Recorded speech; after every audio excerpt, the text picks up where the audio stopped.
श्री महालक्ष्मी व्रतकथा गुरुवारची कहाणी. ऐकावी भक्तांनो. श्री महालक्ष्मीच्या व्रताची कथा गुरुवारची कहाणी.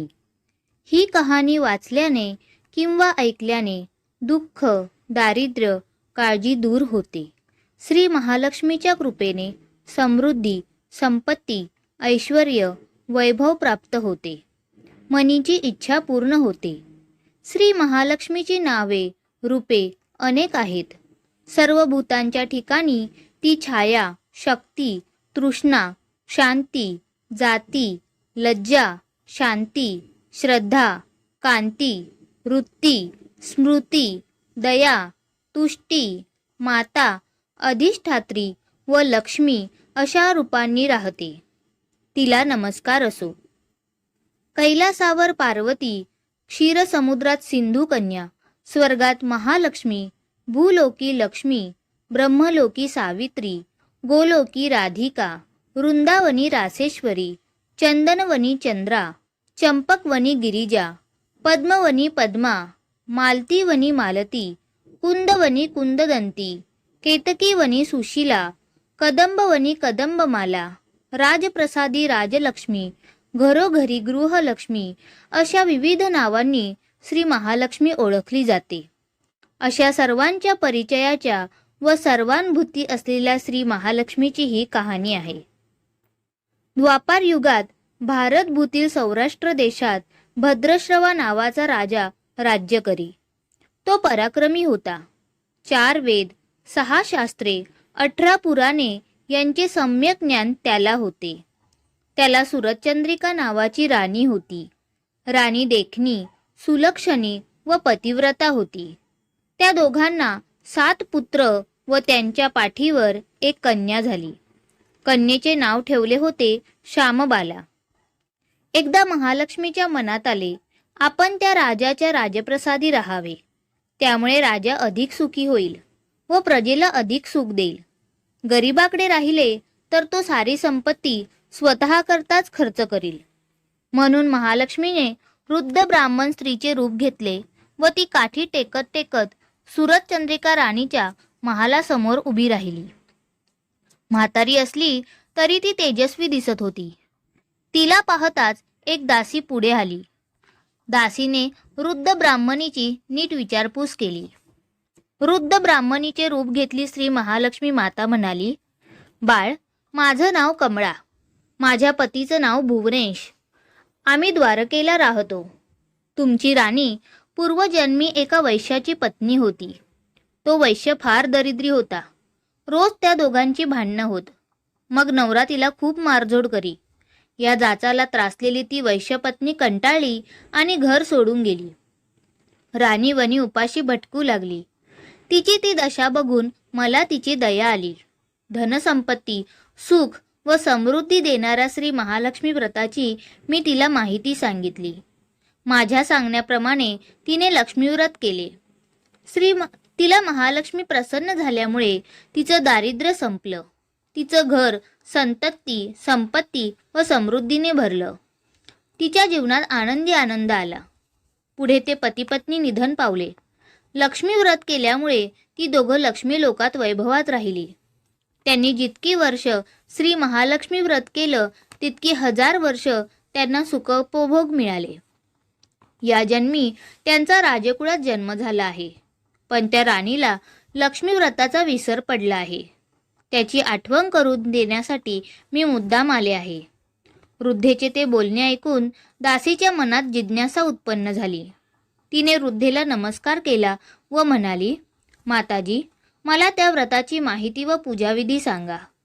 वृद्धेच्या रूपातील श्री महालक्ष्मीने दासीला लक्ष्मी व्रताची माहिती दिली व महिमा सांगितला. मग ती दासी त्या वृद्धेचे उपकार मानून व तिला नमस्कार करून राणीला निरोप सांगण्यासाठी अंतःपुरात गेली.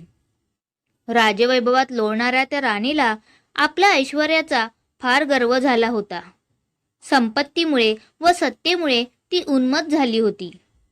म्हातारीचा निरोप ऐकून ती रागारागाने व तावातावाने आली आणि त्या वृद्ध ब्राह्मण स्त्रीला पटकळपणे बोलली. तिला धक्काबुक्की केली. ती वृद्ध ब्राह्मण स्त्री म्हणजे प्रत्यक्ष लक्ष्मीच होती हे काही राणीला कळले नाही. राणीचा तो उद्धटपणा पाहून महालक्ष्मीने तेथे न राहता स्वस्थानी जायचे ठरविले. ती राजद्वारातून निघाली. वाटेत तिला श्यामबाला भेटली. श्यामबालेला सगळी हकीकत कळली. तिने त्या वृद्ध ब्राह्मणीची क्षमा मागितली. तेव्हा श्री महालक्ष्मीला तिची दया आली. तिने श्यामबालेला लक्ष्मीव्रताची माहिती सांगितली. तो दिवस होता मार्गशीर्ष महिन्यातला पहिला गुरुवार. राजकन्येने महालक्ष्मीचे व्रत सांगितल्याप्रमाणे भावभक्तीने केले. त्यामुळे सिद्धेश्वर राजाच्या मालाधर या राजपुत्राशी तिचा विवाह झाला. ती पतीसह राजवैभवात नांदू लागली. इकडे मात्र महालक्ष्मीचा कोप झाल्यामुळे भद्रश्रवा व राणी सुरचंद्रिका यांचे राज्य, ऐश्वर, वैभव सर्व गेले व त्यांची अन्नान्न दशा झाली. एके दिवशी सुरचंद्रिका आपल्या पतीला म्हणाली, आपला जामात राजा आहे, खूप श्रीमंत आहे, त्याच्याकडे जा, आपले हाल सांगा, त्याला दया येईल, तो आपल्याला सहाय्य करील. त्याप्रमाणे भद्रश्रवा जावयाच्या राज्यात आला. तो तळ्याच्या काठी बसला असताना पाणी नेण्यासाठी आलेल्या श्यामबालेच्या दासींना तो दिसला. त्याची राजलक्षणे जाणून दासीने त्याचे नावगाव विचारले. तो श्यामबाला राणीचा पिता आहे हे कळल्यावर दासी धावत धावत श्यामबालेकडे गेल्या. त्यांनी सर्व हकीकत तिला सांगितली. दासीकडून राजवस्त्रे पाठवून श्यामबालेने आपल्या पित्याला मोठ्या थाटामाटाने राजवाड्यात आणले. आदर सत्कार केला. नाना परीचा पाहुणचार केला.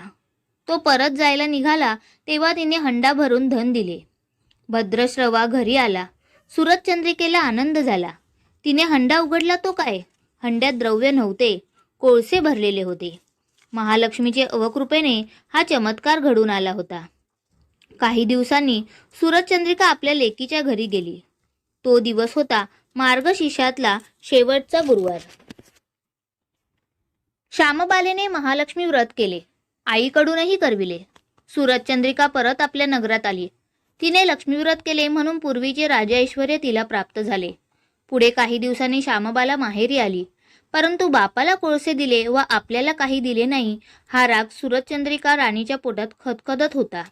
म्हणून श्यामबालेला कोणी विचारले नाही. तिचा अपमान झाला. परंतु आईवर न रागावता ती तेथून निघाली. निघताना तिने त्यातले थोडे मीठ बरोबर घेतले. आपल्या राज्यात राजगृही आल्यावर पतीने तिला विचारले, माहेरून काय आणले? ती म्हणाली, राजाचे सार आणले. पती म्हणाला, म्हणजे काय? पत्नी म्हणाली, थोडा धीर धरा म्हणजे कळेल. त्या दिवशी तिने सर्व जेवण अळणी करायला सांगितले. नवऱ्याला तिने सर्व जेवण वाढले. त्याला सर्व जेवण अळणी लागले. मग तिने ताटात थोडे मीठ वाढले. पदार्थात ते घालताच जेवण रुचकर झाले. हेच ते राज्याचे सार. श्यामबालेच्या पतीला तिचे म्हणणे पटले.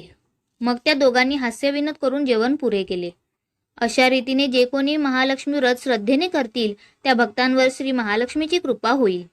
सुख समृद्धी व शांती यांचा लाभ होईल. सकळ मनोरथे पूर्ण होतील. मात्र श्रीमंती आल्यावर उतू नये. श्री महालक्ष्मीचे व्रत करायला चुकू नये. दर गुरुवारी पोथी वाचायला विसरू नये. महालक्ष्मीचा महिमा पूर्वितो भक्तांची कामना. अशी ही श्री महालक्ष्मी व्रताची कथा, गुरुवारची कहाणी सुफळ संपूर्ण.